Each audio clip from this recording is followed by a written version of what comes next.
좋은 아침입니다. 우리 찬양하시면서 아침 제풀 함께 드리시도록 하겠습니다.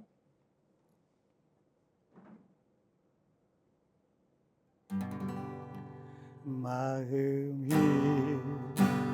지쳐서 기도할 수 없고 눈물이 빗물처럼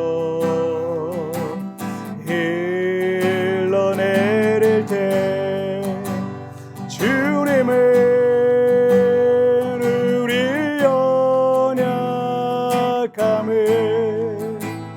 아시고 사랑으로 인도하시네.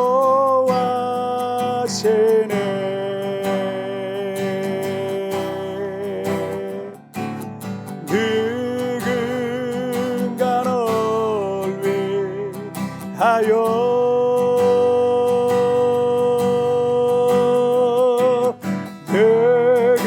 누군가 기도하네.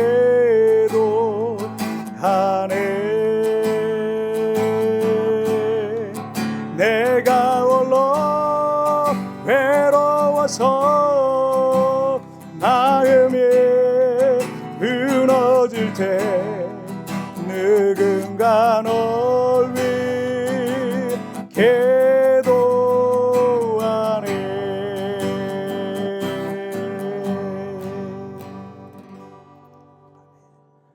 자, 우리 같이 기도하시겠습니다. 하나님 아버지 감사합니다.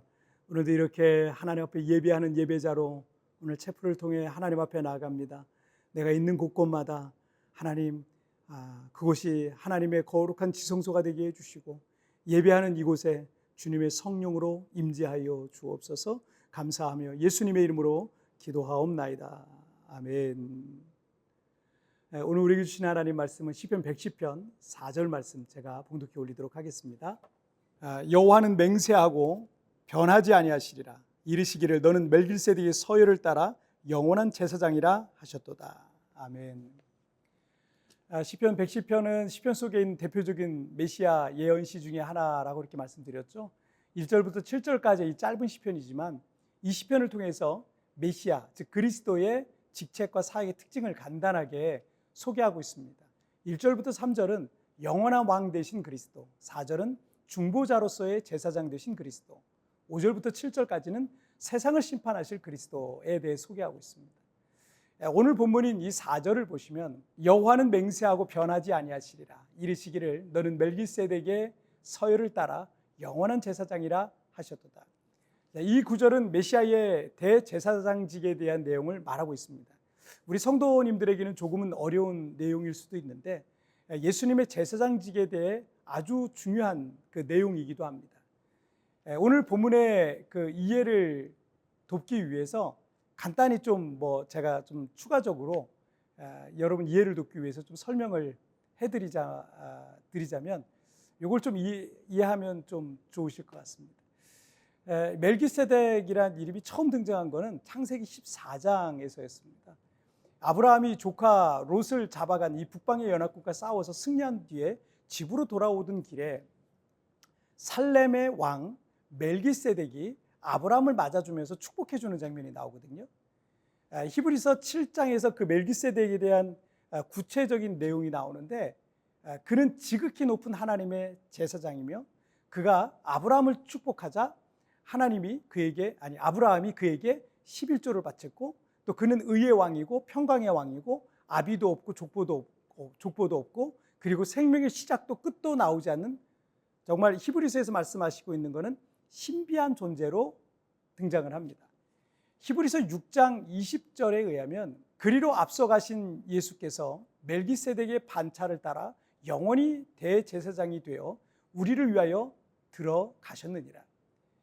멜기세덱이란 신비한 인물이 누구인지에 대해서는 우리가 정확히는 알 수는 없어도 그는 예수 그리스도의 이 사역의 모형을 보여주는 신비한 제사장이었다라고 이해하시면 될 것 같습니다. 히브리서 7장 25절을 보시면 그러므로 자기를 힘입어 하나님께 나아가는 자들은 온전히 구원하실 수 있으니 이는 그가 항상 살아계셔서 그들을 위하여 간구하심이라. 제사장의 역할은 백성들의 죄와 연약함을 대신해서 하나님께 희생의 제사를 통해 죄 용서함을 받도록 돕는 일을 합니다. 하나님과 인간 사이의 중보와 다리 역할을 제사장이 하는 겁니다. 그래서 이 구절을 통해서는 의의 왕이며 평강의 왕이신 예수 그리스도께서 멜기세덱과 같은 영원한 제사장으로서 연약한 우리를 위해서 친히 중보하며 강구하고 계신다라는 말씀을 하고 있는 겁니다. 자, 그런데 요한복음 14장 26절에서 이런 말씀 있죠.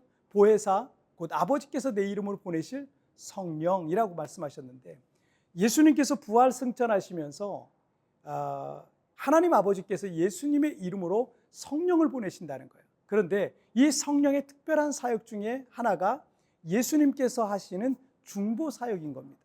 그래서 로마서 8장 26절을 보시면 이와 같이 성령도 우리의 연약함을 도우시나니 우리는 마땅히 기도할 바를 알지 못하나 오직 성령이 말할 수 없는 탄식으로 우리를 위하여 친히 간구하시느니라. 때로 우리는 어떻게 기도해야 할지 모를 때도 있습니다. 다만 마음이 괴롭고 힘든데 내가 이렇게 기도하는 게 옳은지 그른지 조차도 판단이 서지 않기도 합니다.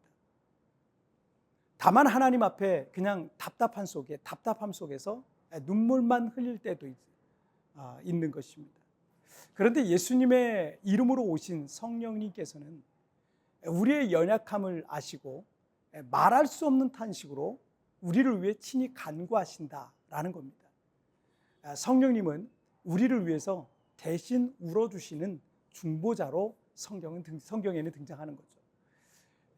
누군가 나를 위해 울어주는 사람이 있다는 것 자체만으로도 우리에게 엄청난 위로가 됩니다. 나를 위해 울어준다는 것은 그만큼 나의 마음의 아픔을 공감해 준다, 나를 사랑해 준다라는 것을 말하는 겁니다. 그래서 나를 위해 울어주는 사람에 대해서 얼마나 고마운 마음이 듭니까? 그런데 우리의 대제사장이신 예수님, 그리고 그분의 이름으로 오신 성령께서 말할 수 없는 탄식으로 우리를 위해서 간구하신다라고 이렇게 성경은 증언하고 있는 것입니다. 저에게도 어느 누구에게 말하기 힘들고 어려운 상황들이 있을 수 있겠죠. 하지만 그때마다 그 위기를 넘어가고 또 넘어간 일들을 이렇게 제가 생각해 보면 내 힘으로 된 게 아니었습니다. 하나님의 은혜 가운데 나를 위해 말할 수 없는 탄식으로 간구하시는 중보자가 계셨던 거죠. 여러분이 지금 너무 힘들고 또 지치고 기도할 힘조차 없는 상황일 수도 있습니다. 하지만 지금도 여러분을 위해서 말할 수 없는 탄식으로 간구하시며 날 위해서 대신 울어주시는 분이 계신다는 사실을 여러분 믿으시길 바랍니다. 자, 우리 같이 기도하실까요? 살아계신 하나님 아버지 감사합니다. 오늘 이렇게 날 위해서 울어주시는, 말할 수 없는 탄식으로 날 위해 간구하시는 그 성령님이 계시다는 사실만으로도 지금 나의 이 상황과 환경 속에서 내가 다시 일어날 힘을 얻게 됩니다. 오 하나님 아버지, 여러 가지 외로움과 또 고통과 아픔 속에서 불안과 염려와 걱정 가운데 있는 사랑하는 아들들, 딸들을 찾아가 주시고 그들을 위로해 주시고 그들 가운데 한량없는 놀라운 위로가 임하는 오늘 이 귀한 시간이 되게 하여 주옵소서. 감사하며 예수님의 이름으로 기도하옵나이다. 아멘. 여러분 뒤편에 나오는 오늘의 묵상 보시면서 개인적으로 묵상하시고요. 짧게라도 뜨겁게 기도하시면서 오늘 하루 주님과 동행하시길 바랍니다. 내일 우리 굿모닝 촛불에서 뵙겠습니다. 여러분 승리하세요. 예수님의 이름으로 오신 성령님께서는 우리의 연약함을 아시고 말할 수 없는 탄식으로 우리를 위해 친히 간구하신다는 것입니다. 성령님은 우리를 위해 대신 울어주시는 중보자십니다. 지금도 나를 위해 말할 수 없는 탄식으로 간구하시는 보혜사를 묵상해 봅시다.